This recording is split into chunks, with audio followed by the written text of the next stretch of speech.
A haloalkane molecule is formed when a hydrogen atom in an alkane molecule is replaced by a halogen atom. Some typical haloalkanes are illustrated here. This class of compounds is also called alkyl halides. Haloarenes are formed when a hydrogen atom in an aromatic compound, such as benzene, is replaced by a halogen atom. These compounds are also called aryl halides. Many organic compounds that contain halogens occur naturally. Both synthetic and naturally occurring halogenated organic compounds have important uses in medicine and research. Chloramphenicol is a naturally occurring substance produced by soil microorganisms. As you can see in the structural formula, it contains 2 chlorine atoms. Chloramphenicol is used as an effective drug in the treatment for typhoid fever. The thyroid gland, a butterfly-shaped gland at the base of your neck, produces the hormone thyroxine. Notice the 4 iodine atoms in the chemical formula. A lack of dietary iodine can lead to a deficiency of this hormone, which can eventually lead to goiter. Many countries have mandated that small amounts of iodine be added to table salt to minimize the risk of goiter. Chloroquine, a synthetic compound, is used for the treatment of malaria.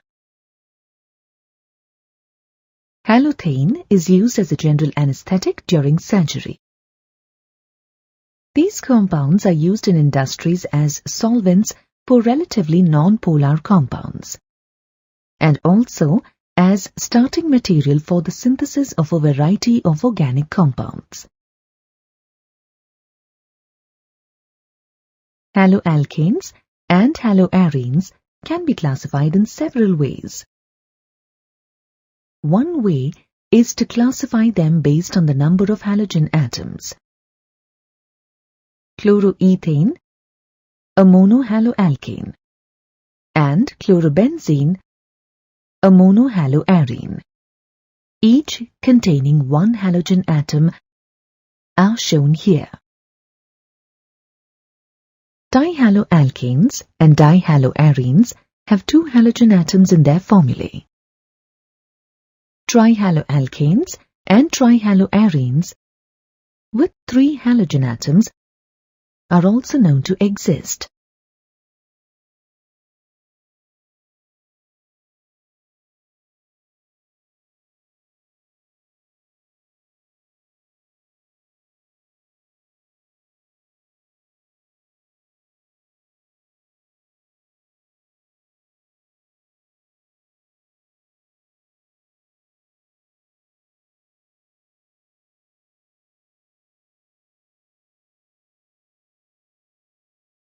Based on the hybridization of the carbon atom to which the halogen atom is bonded, monohalo compounds are classified as alkyl halides, allylic halides, benzylic halides, vinylic halides, and aryl halides. In alkyl, allyl, and benzyl halides, the halogen atom is attached to an sp3 hybridized carbon atom. On the other hand, in vinyl and aryl halides, the halogen atom is attached to an sp2 hybridized carbon atom.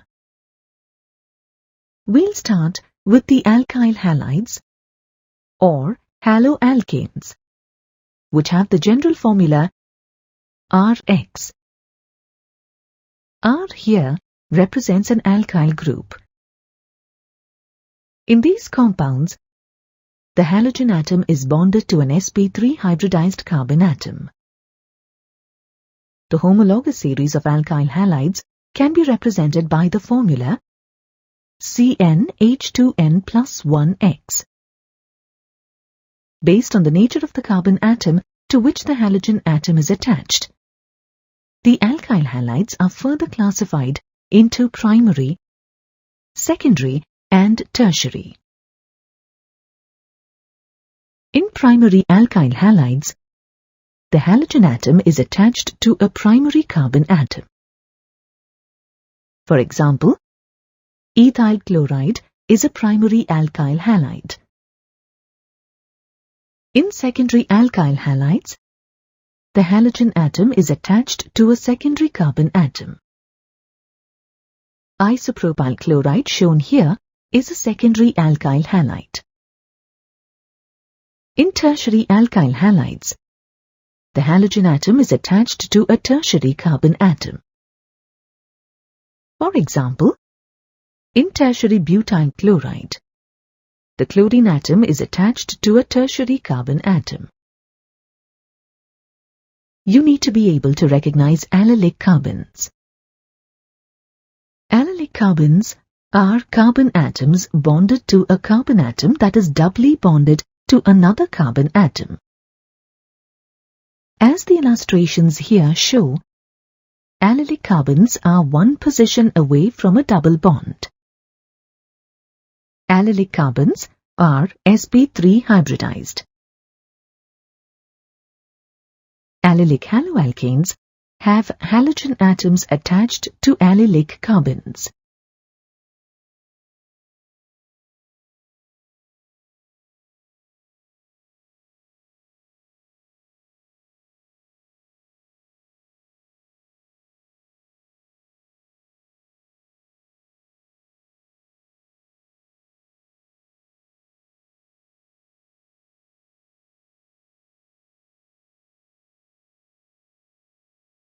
In benzylic halides, the halogen atom is bonded to a carbon atom with sp3 hybridization, that is linked to an aromatic ring. In primary benzylic halides, the carbon attached to the halogen has only one carbon-carbon bond. Here are secondary and tertiary benzylic halides. In a secondary benzylic halide, the carbon attached to the halogen atom is bonded to two other carbons. In a tertiary benzylic halide, the attaching carbon is bonded to three other carbon atoms. It will be helpful in your chemistry studies if you can identify vinylic carbons or alkenyl carbons, as they are sometimes called. Vinylic carbons are sp2 hybridized and are double bonded to one carbon atom. The vinylic carbons in two different molecules are shown in the illustrations here. Vinylic halides have a halogen atom bonded to an sp2 hybridized carbon atom of a carbon-carbon double bond. Two examples of vinylic halides are shown here. In aryl halides, the halogen atom is bonded to an sp2 hybridized carbon atom of an aromatic ring, as illustrated here. Learning the proper nomenclature of organic molecules is very important, and it takes a lot of practice. Many compounds have common names as well as systematic IUPAC names. The common names of alkyl chlorides can be found by giving the name of the alkyl group followed by the halide. In the IUPAC nomenclature system, they are named as halo-substituted hydrocarbons. Let's write the IUPAC name of the given molecule. The longest continuous carbon chain has 4 carbon atoms, and hence the root word is but. Since the longest carbon chain is saturated, the primary suffix is -ane. Thus, the name of the parent carbon chain is butane. We then need to identify the substituent and its location. For this, we need to start numbering the carbon chain from the end nearer to the carbon atom to which the substituent is attached. We see that the carbon atom with the substituent chlorine is in position 1. Thus, the name of the given compound is 1-chlorobutane.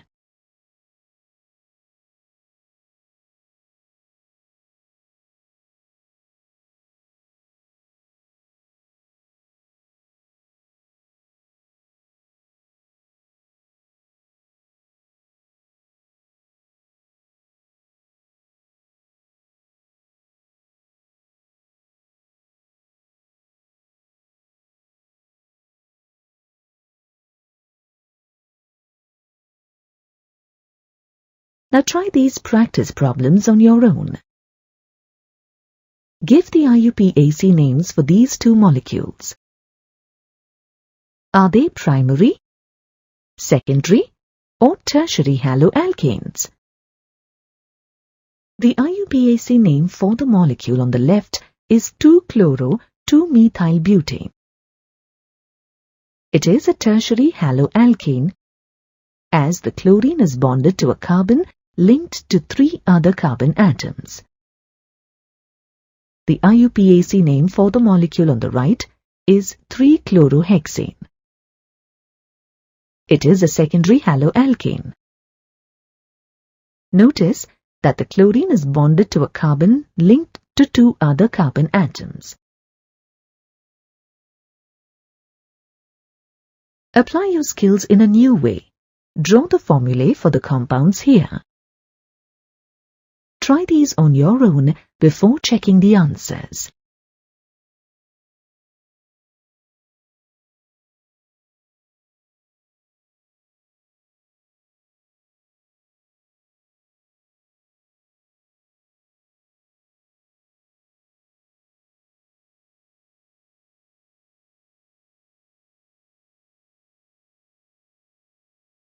The illustration on the left gives the trans isomer of 2,3-dibromobute-2-ene. Can you draw the cis isomer? Shown here is the cis isomer of 2,3-dibromobute-2-ene. The common names of haloarenes give the name of the aryl group followed by the halide. Common names may use the prefixes ortho, meta, and para to indicate relative spacing, 2, 3, or 4 carbons between the halogen atoms. In IUPAC nomenclature, haloarenes are named as substituted arenes, listing the location and type of the halogen atoms. Let's work through some practice problems together. What are the IUPAC names of these compounds? All 3 molecules are benzene derivatives.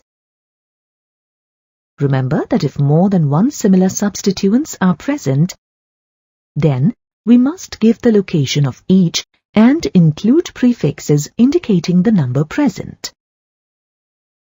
The common and IUPAC name for molecule A is fluorobenzene.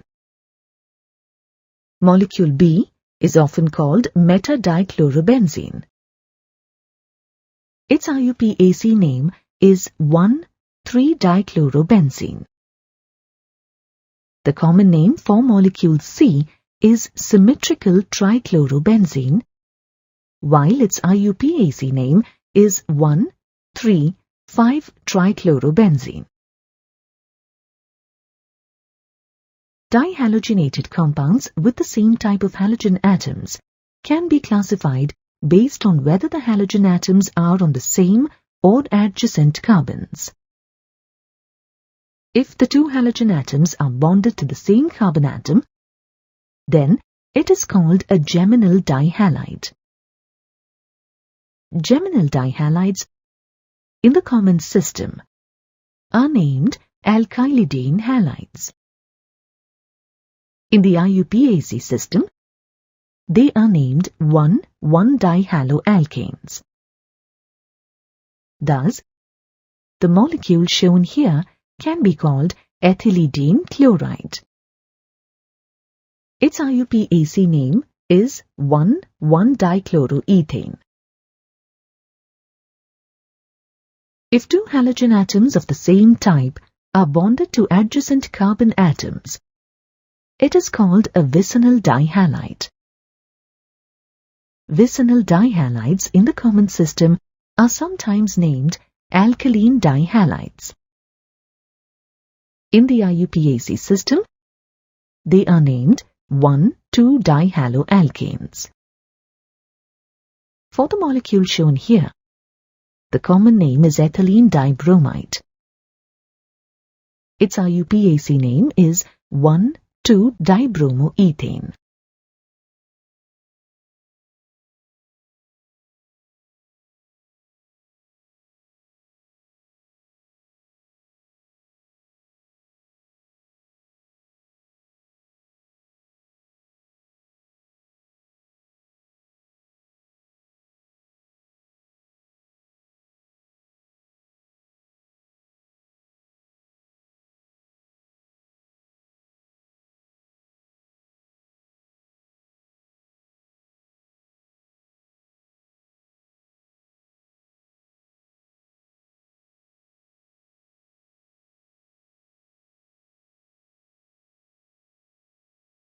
Here are some additional practice problems. Try to name molecules A, B, and C on your own before proceeding.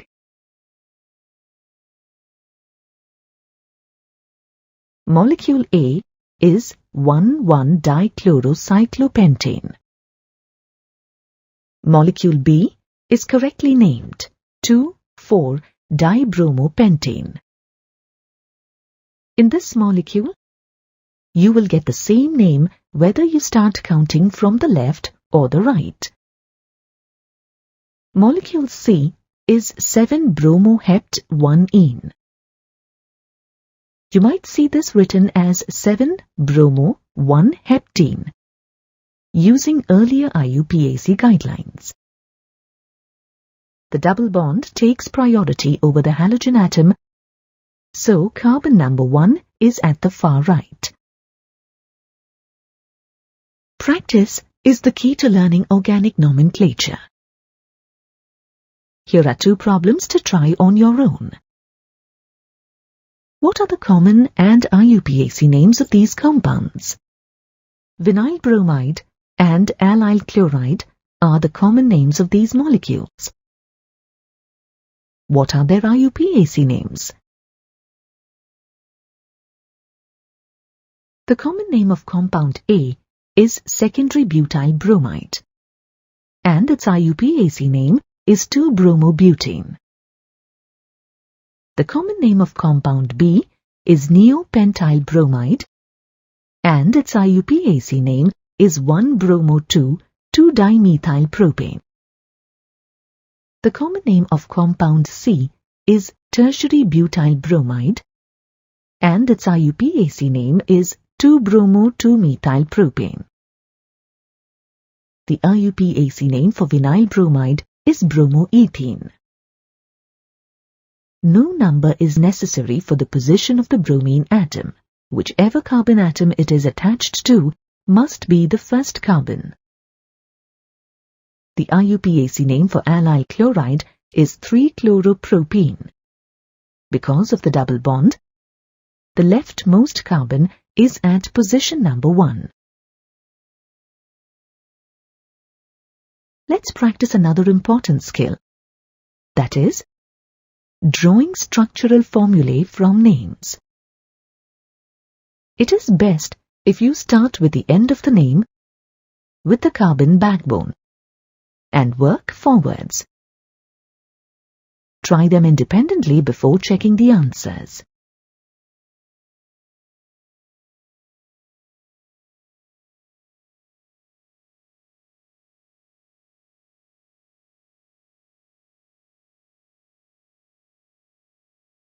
The correct structural formulae are shown here for 2-bromo-2-iodobutane and 1-fluoro-2-methyl-cyclohexene. Remember that if there is more than one substituent, they are listed alphabetically.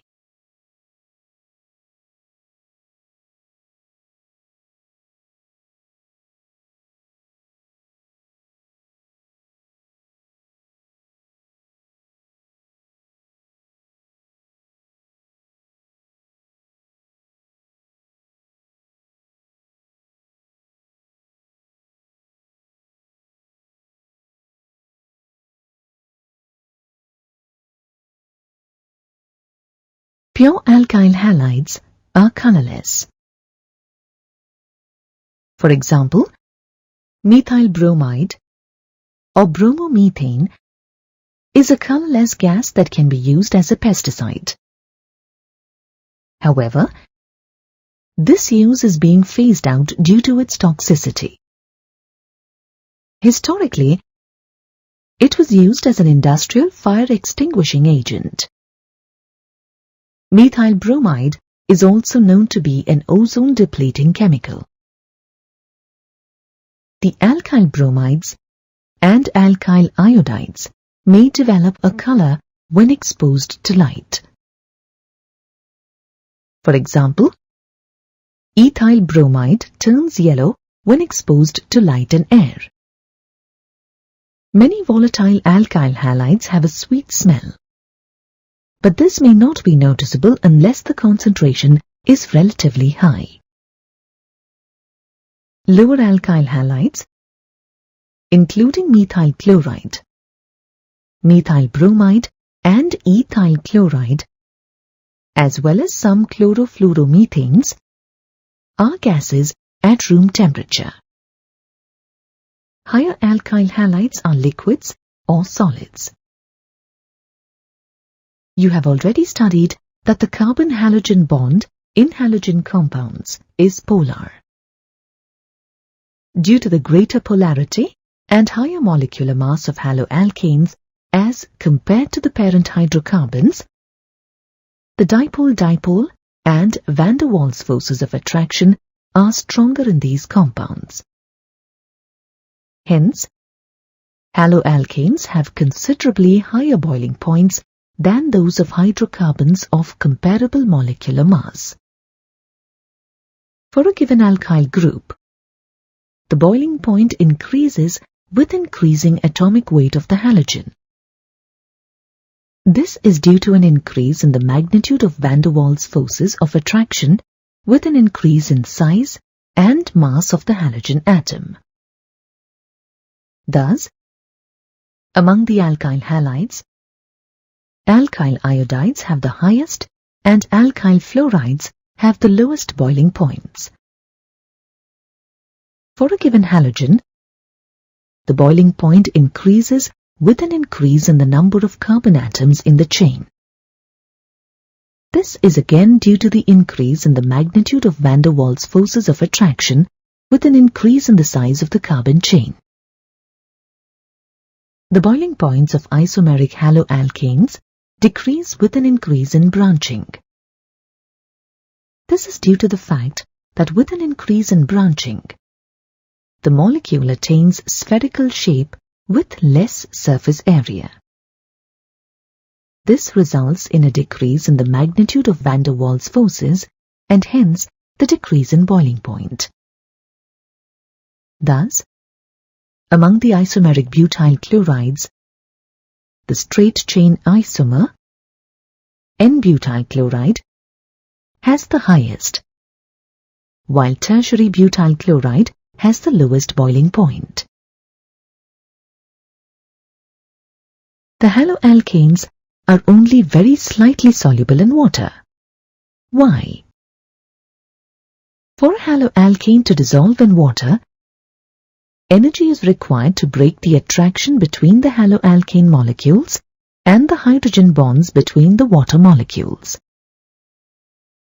As new attractions between the haloalkane and water aren't nearly as strong as the original hydrogen bonds in water, less energy is released during this process. Thus, haloalkanes are sparingly soluble in water. Haloalkanes do tend to dissolve in organic solvents. The intermolecular attractions that form between haloalkanes and the solvent molecules have similar strengths as the attractions being broken in the separate haloalkane and solvent molecules. Alkyl fluorides and alkyl chlorides are less dense than water. In a mixture with water, alkyl fluorides and alkyl chlorides would be the upper layer. Alkyl bromides and alkyl iodides are denser than water. In mixtures with water, alkyl bromides and alkyl iodides would separate into the lower layer. Increasing the number of halogen atoms increases the density of the compounds. Aryl halides are polar molecules due to the presence of the polar carbon-halogen bond, but they are less polar than alkyl halides. Aryl halides have physical properties very similar to alkyl halides.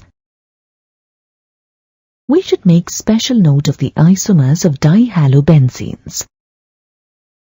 If we compare the ortho, para, and meta isomers of dichlorobenzene, we see that their boiling points are nearly the same.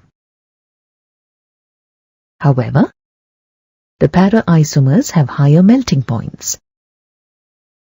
The greater symmetry of the para isomers fits better into the crystal lattice, making the para isomers melt at relatively high temperatures. Aryl halides are practically insoluble in water and are denser than water. Here is a problem for you. Arrange these compounds in increasing order of their boiling points. Let's start by drawing the structure for each compound. All the three structures contain one chlorine atom. Since the boiling point increases with an increase in the number of carbon atoms, we would expect one chlorobutane with its 4 carbon atoms to have the highest boiling point. The other 2 compounds have 3 carbon atoms each, but one chloropropane is a straight chain, while isopropyl chloride is branched. Branched molecules have lower boiling points. So, isopropyl chloride should have the lowest boiling point. 1 chloropropane is in the middle. Haloalkanes undergo 3 types of reactions. They are nucleophilic substitution reactions, elimination reactions, and reaction with metals. Before you learn about the nucleophilic substitution reactions, get to know what a nucleophile is. The word nucleophile means nucleus seeking. Essentially, a nucleophile has an unshared pair of electrons, and it can use these electrons to make a covalent bond. Nucleophiles can be thought of as Lewis bases or electron pair donors. Nucleophiles may be anions or neutral molecules. In nucleophilic substitution reactions, a nucleophile or a Lewis base substitutes for a halogen atom in an alkyl halide. Here is the general form of the reaction. The halogen is referred to as the leaving group because it leaves the alkyl halide when the nucleophile reacts. Since the substitution reaction is initiated by a nucleophile, it is called a nucleophilic substitution reaction. Common nucleophiles include the hydroxide ion and water, both of which react with alkyl halides to make alcohols. Ammonia and substituted amines are used to convert alkyl halides into amines. Note the lone pairs on each formula. Sodium or potassium salts of alkoxides can be used to make ethers from alkyl halides.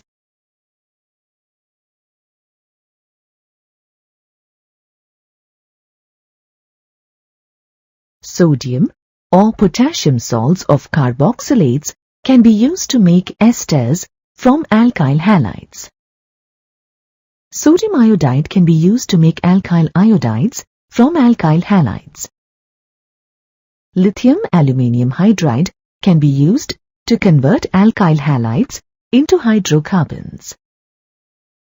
Some nucleophiles can be described as ambident nucleophiles. These contain two nucleophilic centers and so can link to the alkyl halide in two different ways.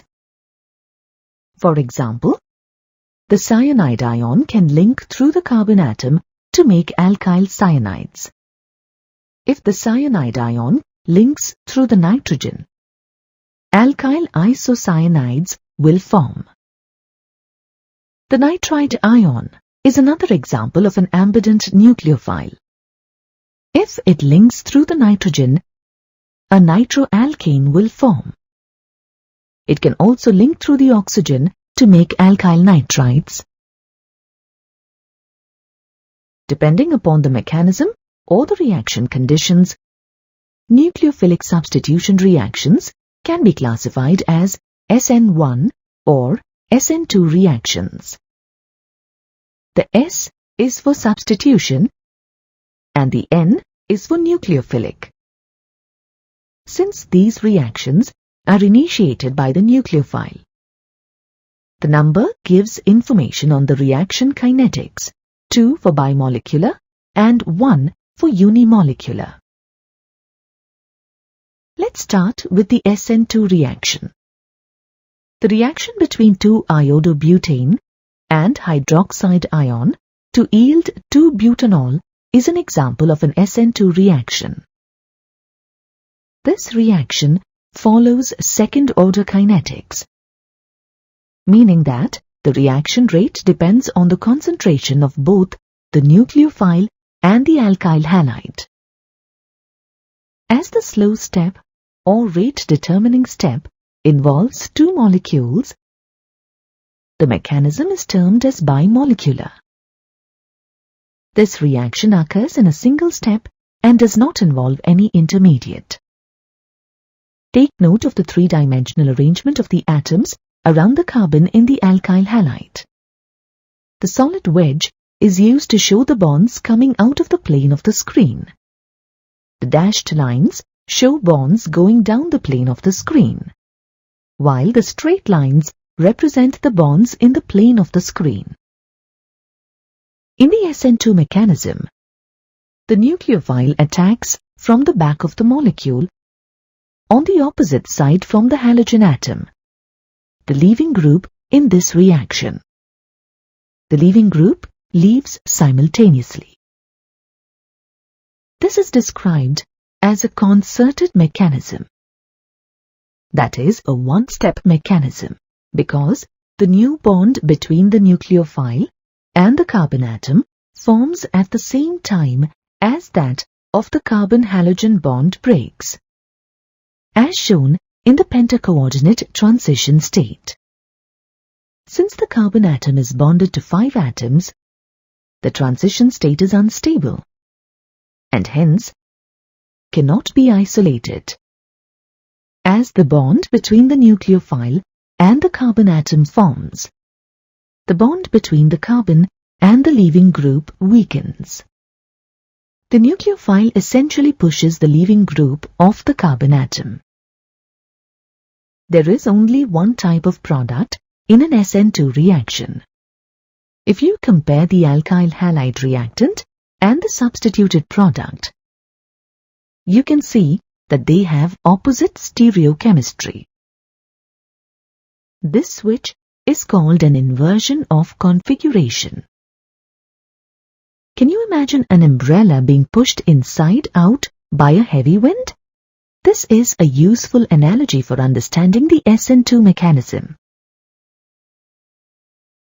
Let's apply our knowledge of nucleophilic substitution reactions to a couple of problems. Try to answer them on your own before checking the solutions. What happens when 2-bromo-octane is treated with aqueous potassium hydroxide? Start by writing out the reactants. The hydroxide ion is the nucleophile. See how it approaches the carbon atom from behind. Notice the inversion of configuration as the hydroxide ion pushes the bromide ion out to make 2-octanol. What happens when methyl chloride is treated with potassium cyanide? KCN is ionic. So, it generates a cyanide ion which attacks the carbon in the methyl cyanide. In principle, the cyanide ion is ambident and could attack from either end. However, the CC bond is more stable than the CN bond. So, methyl cyanide is the primary product. If we wanted to make methyl isocyanide as the primary product, we should have used silver cyanide as the nucleophile. Since silver cyanide has significant covalent character, linking through the nitrogen atom predominates. As you've seen, the reaction involves the approach of the nucleophile to the carbon bearing the leaving group. Hence, the presence of bulky groups on or near the carbon atom will hinder the approaching nucleophile. Thus, among the alkyl halides, methyl halides, due to the presence of only 3 small hydrogen atoms, are the most reactive in SN2 reactions. Tertiary alkyl halides, on the other hand, due to the presence of bulky groups, are the least reactive in SN2 reactions. Thus, the order of reactivity of alkyl halides towards SN2 reactions is as shown here. Not all leaving groups react equally well. In general, among the halogens, fluorides are the poorest leaving groups, and iodides are the best leaving groups. In these pairs of halogen compounds, which would undergo an SN2 reaction faster? Let's start by drawing out the structures. For the first pair, 1-bromohexane is a primary alkyl halide, and cyclohexyl bromide is a secondary alkyl halide. We expect 1-bromohexane, then, to be more reactive and react more quickly. For the second pair, both structures are secondary haloalkanes. However, iodine has a weaker bond to carbon than chlorine. Alkyl iodides are much more reactive than alkyl chlorides. Now, it's time to turn our attention to the other mechanism called the SN1 reaction mechanism. The reaction between 3-bromo-3-methylhexane and hydroxide ion to yield 3-methyl-3-hexanol can be taken as an example of an SN1 reaction. The reaction shows first-order kinetics as the reaction rate depends only on the concentration of the alkyl halide and not on the concentration of the hydroxide ion. The reaction occurs in 2 steps. In step 1, the leaving group departs, resulting in the formation of a carbocation. This step is slow and reversible.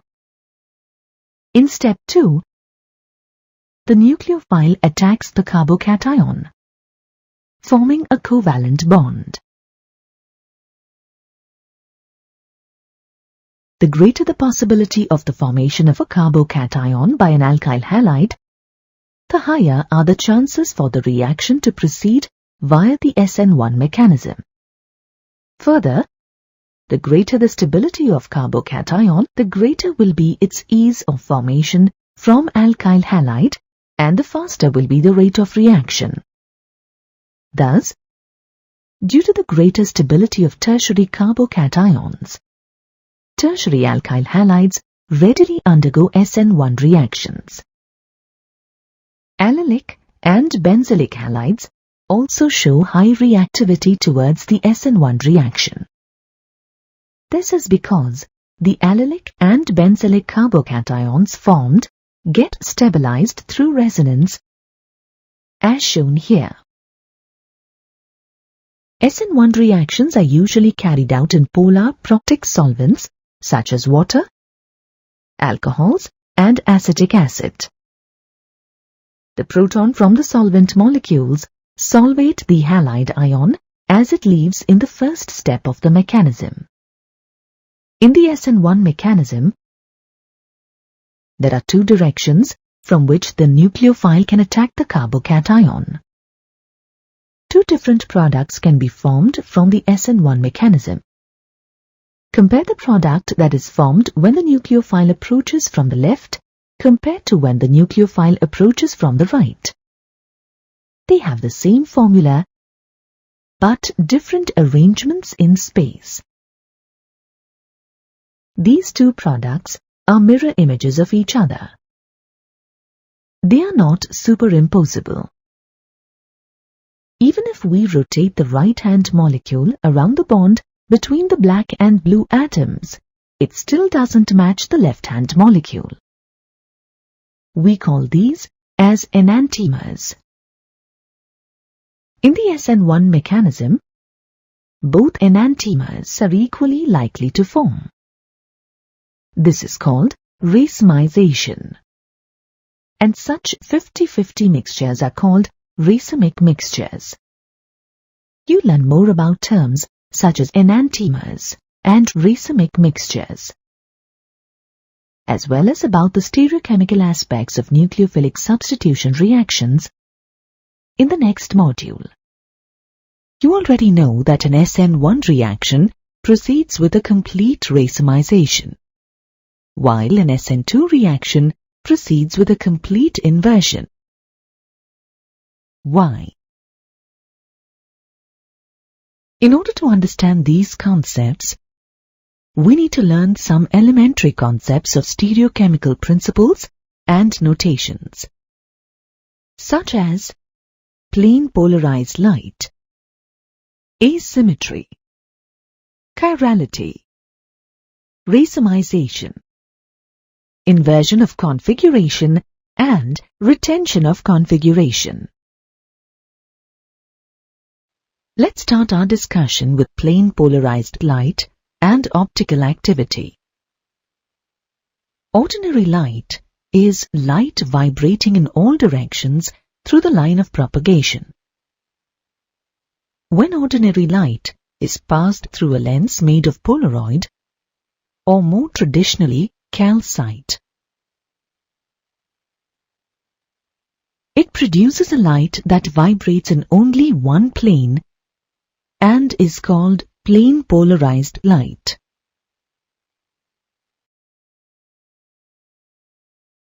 When plane polarized light is passed through a solution of certain compounds, they rotate the plane polarized light in a specific direction. Such compounds are called optically active compounds. Let us see how this rotation of the plane of polarized light or optical activity can be detected. The angle by which plane polarized light is rotated is measured by an instrument called a polarimeter. It consists of a light source, two lenses, and a tube between the lenses to hold the substance that is being examined for optical activity. This arrangement is schematically represented as shown here. If a substance rotates plane polarized light to the right or clockwise, as seen by an observer towards whom the light is approaching, then it is called dextro-rotatory or D form. It is indicated by placing a plus sign before the degree of rotation. In Greek, dextro means right rotating, and hence the term dextro-rotatory. On the other hand, if a substance rotates plane polarized light to the left angle or counterclockwise direction, as seen by an observer towards whom the light is approaching, then the compound is said to be levorotatory or L form. It is indicated by placing a minus sign before the degree of rotation. In Greek, levo means left rotating, and hence the term levorotatory. For example, the lactic acid extracted from muscle tissue rotates plane polarized light to the right, and hence is known as dextro-rotatory lactic acid or plus lactic acid. Similarly, the 2-methyl-1-butanol obtained from fusel oil rotates plane polarized light to the left, and it is known as levorotatory 2-methyl-1-butanol or minus 2-methyl-1-butanol. Such plus or minus isomers of a compound are called optical isomers, and the phenomenon is known as optical isomerism. According to Louis Pasteur, a noted scientist, the optical activity of a compound is associated with the three-dimensional arrangement of atoms in a molecule. The two forms of crystals of certain compounds in their aqueous solutions show optical rotation, equal in magnitude but opposite in direction. He concluded that the difference in optical activity is due to the difference in the three-dimensional arrangement of atoms in the two types of crystals. Later, a Dutch scientist, J. van 't Hoff, and a French scientist, C. Lebel, independently argued that if all the four substituents or groups attached to the central carbon atom are different, then such a carbon is said to be an asymmetric carbon or stereocenter. The resulting molecule is said to be an asymmetric molecule. This asymmetry of the molecule is responsible for optical activity.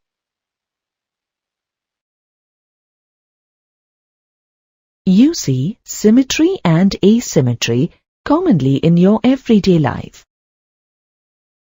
For example, a sphere, a cone, and a cube are identical to their mirror images and are superimposable. However, many objects are non-superimposable on their mirror images. For example, the left hand and the right hand are mirror images of each other, but they do not superimpose, and hence are said to be non-superimposable. Objects that are non-superimposable on their mirror images are said to be chiral, and this property is known as chirality. On the other hand, objects that are superimposable on their mirror images are called achiral. Let us apply this concept to organic molecules. Chiral molecules may contain one or more asymmetric carbons or stereocenters. An asymmetric carbon is represented with a star on it. Consider two simple molecules, propan-2-ol and butan-2-ol, and their mirror images as shown here. Propan-2-ol does not contain an asymmetric center, since the four groups attached to the tetrahedral carbon are not all different. Thus, it is an alkyl. However, butan-2-ol contains four different groups attached to the tetrahedral carbon. Hence, it is an asymmetric molecule and is expected to be chiral and optically active. Some common examples of chiral molecules are 2-chlorobutane, 2,3-dihydroxypropanol, lactic acid and mandelic acid. Non-superimposable mirror image isomers are known as enantiomers. Enantiomers possess identical physical properties like melting points, boiling points, solubility, and refractive index. They only differ with respect to the direction of rotation of plane polarized light.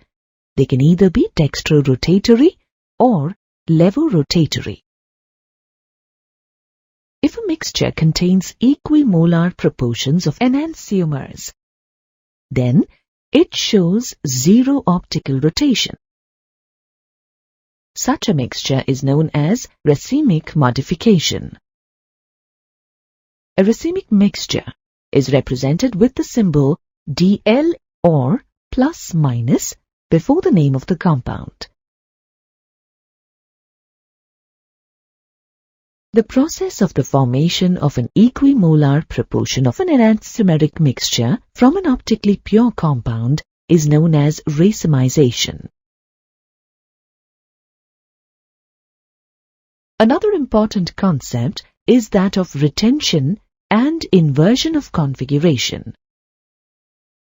Retention of configuration is the preservation of the integrity of the spatial arrangement of bonds to an asymmetric center during a chemical transformation. For example, in the conversion of a chemical species XCABC to YCABC, the relative configuration of the reactant XCABC is retained in the product. In general, if there is no detachment of the bond attached to the stereocenter in the chemical transformation, then the product will have the same configuration of the groups around the stereocenter as that of the reactant or the substrate. Such a reaction is said to proceed with retention of configuration.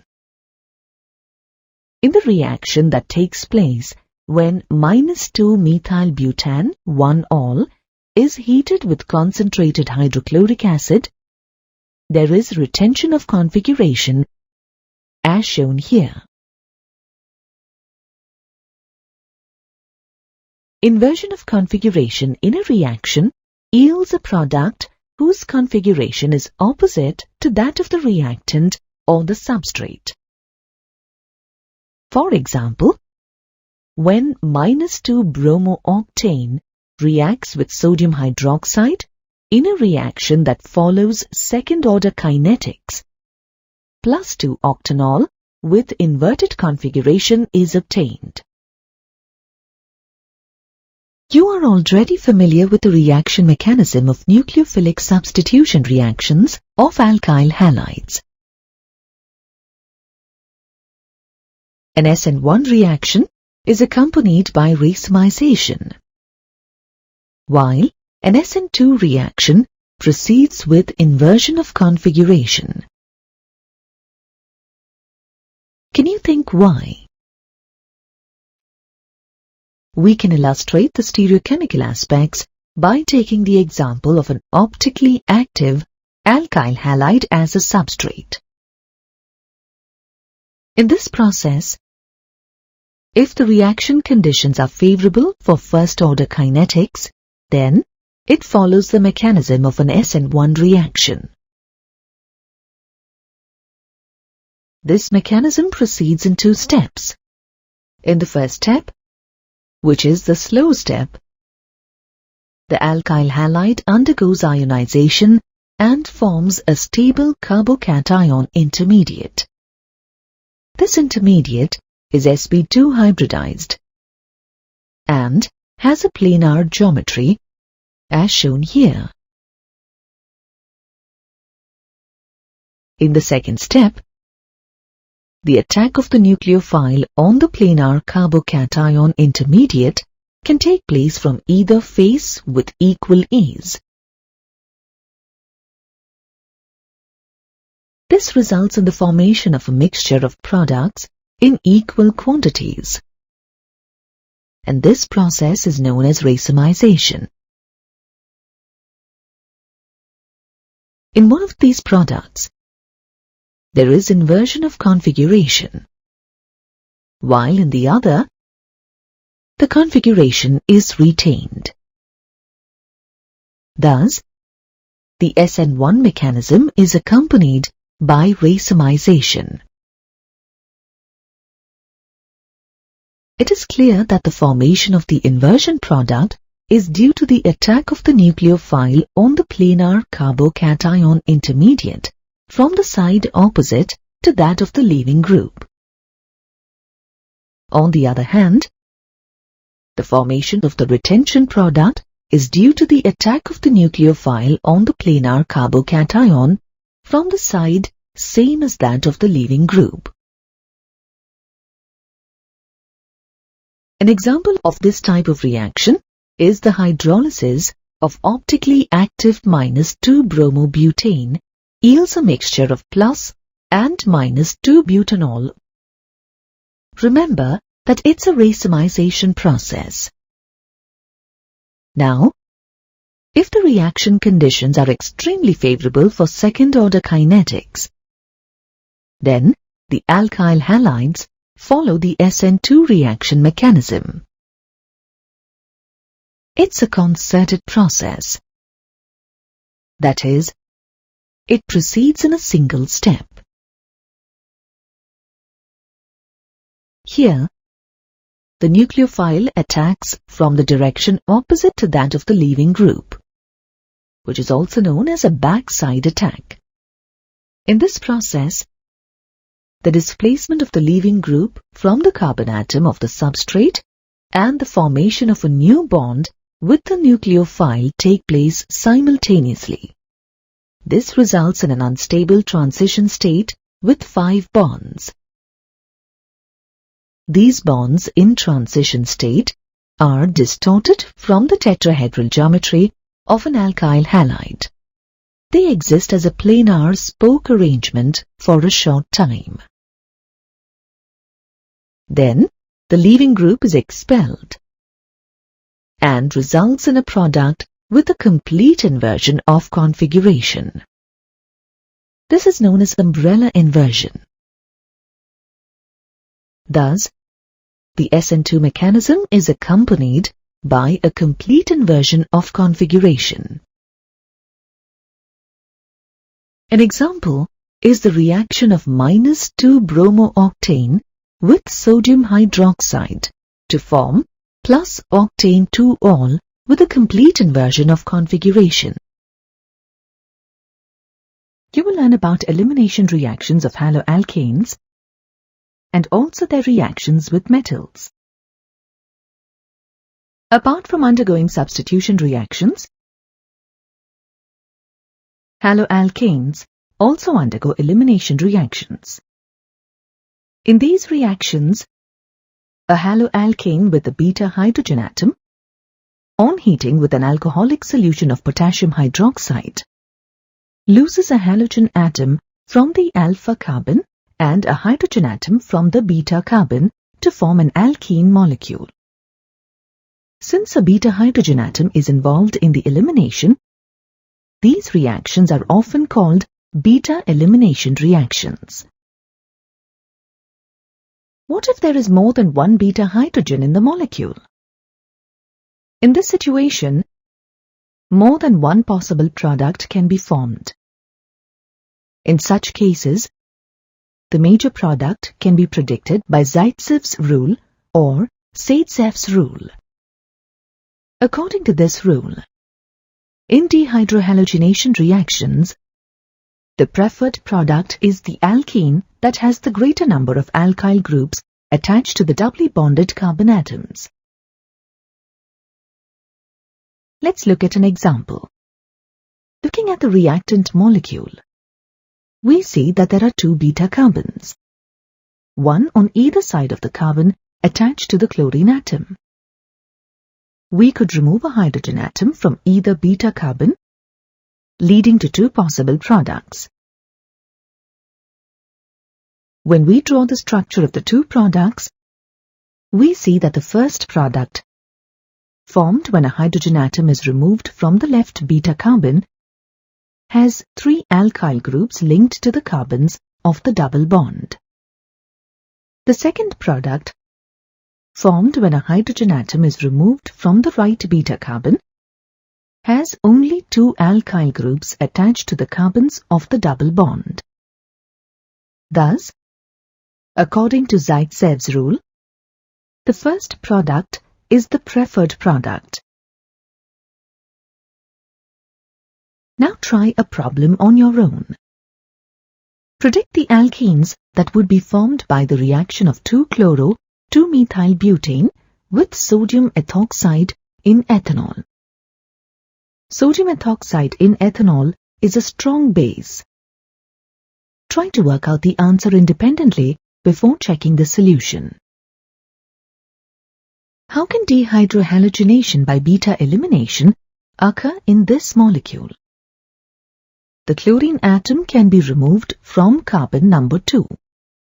But from the structure, we see that there is a choice of two positions from which a hydrogen could be lost.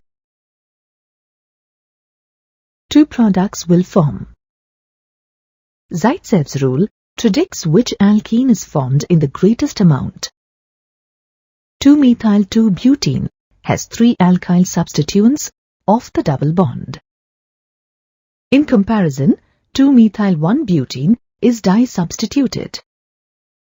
Therefore, Zaitsev's rule predicts that 2-methyl-2-butene is the major product.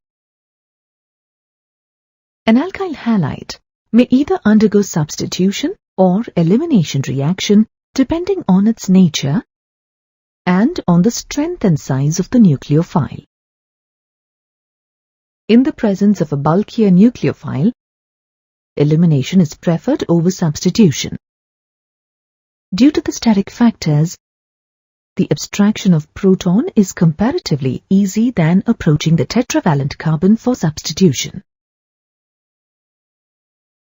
For example, primary alkyl halides have little steric hindrance, and hence readily undergo SN2 reactions, while tertiary alkyl halides undergo SN1 reactions due to the formation of a stable carbocation. Secondary alkyl halides, depending on the strength of the base or nucleophile, may undergo either substitution or elimination reactions. Now let us look at the reactions of haloalkanes with metals. Most organic chlorides, bromides, and iodides will react with certain metals to form compounds containing carbon-metal bonds. Such compounds are called organometallic compounds. We will discuss two classes of reactions of alkyl halides with metals. One important class of organometallic compounds is called Grignard reagents. Grignard reagents are alkyl magnesium halides. They have the general formula RMgX where R is an alkyl or aryl group and X is a chloride, bromide or iodide. A Grignard reagent can be synthesized by combining a haloalkane with magnesium metal in dry ether. A general equation is shown here. Grignard reagents are used in a variety of organic syntheses. For example, bromomethane reacts with magnesium in dry ether to form a Grignard reagent, methyl magnesium bromide. In a Grignard reagent, the carbon-magnesium bond is covalent but very polar, with the carbon being more electronegative than magnesium. The magnesium-halogen bond is essentially ionic in nature. Grignard reagents are highly reactive compounds. They react with any source of proton, even with weak proton donors such as water, alcohol or amines, to give hydrocarbons. The reactions of Grignard reagents with water, alcohol and amines to form alkanes are shown here. This is one of the methods to convert alkyl halides into hydrocarbons. Since Grignard reagents readily react with water, it is very important to prevent them from coming in contact with even traces of moisture. Here's a problem for you to try. What happens when bromocyclohexane is treated with magnesium in dry ether? What will form if this product is then reacted with water? You should recognize that a Grignard reagent will be formed under these conditions. The Grignard reagent is shown in the first equation. Then, if water is present, the Grignard reagent will react to form cyclohexane. One of the oldest organic synthesis reactions is called the Wurtz reaction. Alkyl halides react with sodium in dry ether to make a new carbon-carbon bond, as shown in the general equation. The Wurtz reaction works best to make symmetric alkanes.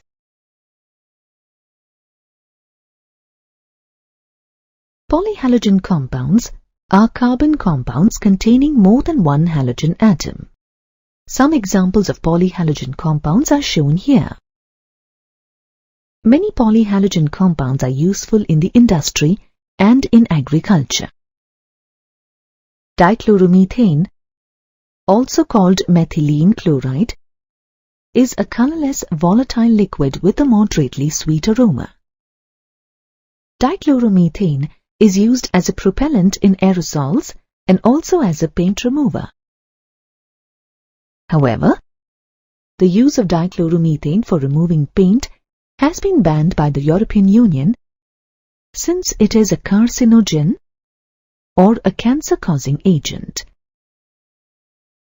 Dichloromethane is also used as a process solvent in the manufacture of drugs. It has additional uses as a metal cleaning and finishing solvent. There are some very real human health risks associated with exposure to dichloromethane. It harms the central nervous system. Exposure to even low levels in the air can lead to slightly impaired hearing and vision. Exposure to higher levels in the air may cause dizziness, nausea, and tingling or numbness in the fingers and toes. The skin may experience an intense burning sensation and mild redness if it comes in direct contact with dichloromethane. If dichloromethane comes in direct contact with the eyes, it may burn the cornea. Trichloromethane, or chloroform, is a colorless, volatile, non-flammable liquid with a sweet odor. It is used as a solvent for fats, alkaloids, iodine, and other substances. It is also used in the synthesis of freon, a refrigerant, or R22 shown here. Many nations are phasing out the use of R22 due to concerns about its role in ozone depletion. Chloroform was once used as a general anesthetic in surgery. However, this use has been discontinued as there are a number of safer alternatives. Exposure to chloroform can cause serious problems to human health. Breathing in chloroform vapors depresses the central nervous system. Not surprising, considering its historical role in anesthesia. Breathing chloroform about 900 parts per million, even for a short time, can cause dizziness, fatigue, and headache. Chronic chloroform exposure may cause damage to the kidneys and liver. In the liver, chloroform is metabolized to form phosgene, a deadly gas. We'll discuss phosgene in greater detail shortly. Some people will develop sores if the skin comes in contact with chloroform. Chloroform is slowly oxidized by air in the presence of light into deadly phosgene gas, as shown in the reaction. Therefore, chloroform is stored in dark bottles to prevent exposure to light. The bottles are filled completely to keep air out. For the sake of safety, handle every bottle of chloroform as if it contains phosgene. Wear gloves and eye protection. There are simple tests that you can carry out to determine the presence of phosgene.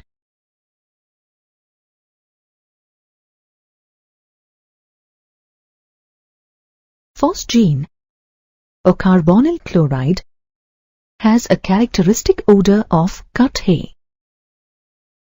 It is highly toxic. In fact, it was used as a chemical warfare agent during the First World War. If you detect the odor of freshly cut hay when working with chloroform, you should seek medical attention. Chloroform contaminated by phosgene should not be used and should be properly disposed of as chemical waste. Triiodomethane, or iodoform, is a pale yellow crystalline solid. This volatile compound has a pungent, medicine-like odor. Iodoform has uses as an antiseptic. Gauze packing with iodoform is used in medical applications. However, the antiseptic properties are due to the liberation of free iodine, not the triiodomethane molecule itself. Due to iodoform's penetrating odor, other antiseptics are used more commonly. Carbon tetrachloride, or tetrachloromethane, is a clear liquid with a sweet smell. Carbon tetrachloride has a variety of uses, including in the manufacture of refrigerants and aerosol propellants. It is used in the synthesis of chlorofluorocarbons. It is widely used as a solvent. Due to safety concerns, many chemists prefer to use other solvents. In the past, carbon tetrachloride was used as a dry cleaning fluid, a degreasing agent and spot remover, and also as a fire extinguisher. These uses have been generally phased out to minimize health risks. The health risks associated with carbon tetrachloride are very serious, as the substance is a suspected carcinogen. Chronic exposure to carbon tetrachloride may cause liver cancer in humans. Kidney damage is also a risk. The side effects of exposure to carbon tetrachloride include dizziness, lightheadedness, nausea, and vomiting. It causes eye irritation and may lead to an irregular or stopped heartbeat. Continued exposure can lead to unconsciousness, coma, or even death. Carbon tetrachloride has been linked to the depletion of the ozone layer. Depletion of the ozone layer increases our exposure to ultraviolet light, leading to a higher risk of skin cancer, eye diseases, and disorders, and possible disruption of the immune system. Freon is the name given to a class of compounds that are chlorofluorocarbon derivatives of methane and ethane.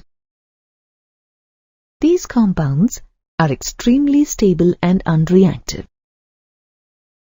They are non-toxic, non-corrosive, and easily liquefiable gases.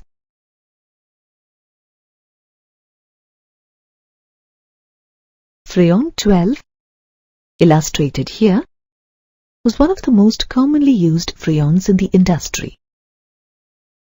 It is manufactured from carbon tetrachloride by the Schwarz reaction. Former uses of Freon 12 included aerosol propellants, refrigeration, and air conditioning. Since 1994, the use of Freon 12 is being phased out according to the Montreal Protocol due to environmental concerns. Freon 12 and other chlorofluorocarbons are known to initiate radical chain reactions that lead to the destruction of the ozone layer. The final compound that we'll discuss is known as DDT. Paul Mueller was awarded the Nobel Prize in Physiology and Medicine in 1948 for his discovery that DDT could be used as an insecticide. DDT has been used to prevent insect-transmitted human diseases such as malaria, spread by mosquitoes, and typhus, spread by lice. However, many insect species develop resistance to DDT, limiting its effectiveness. DDT is toxic to many species of fish. For certain species of birds, such as ospreys, eagles, pelicans, falcons, and hawks, DDT exposure leads to thinning of eggshells, causing serious population declines. DDT is stored in the fatty tissue of the body and is metabolized very slowly. As a result, it persists in animals and becomes more concentrated in species higher in the food chain. The use of DDT in agriculture has led to measurable DDT levels in humans. The use of DDT was banned in the United States in 1973. However, it is still in use in some parts of the world.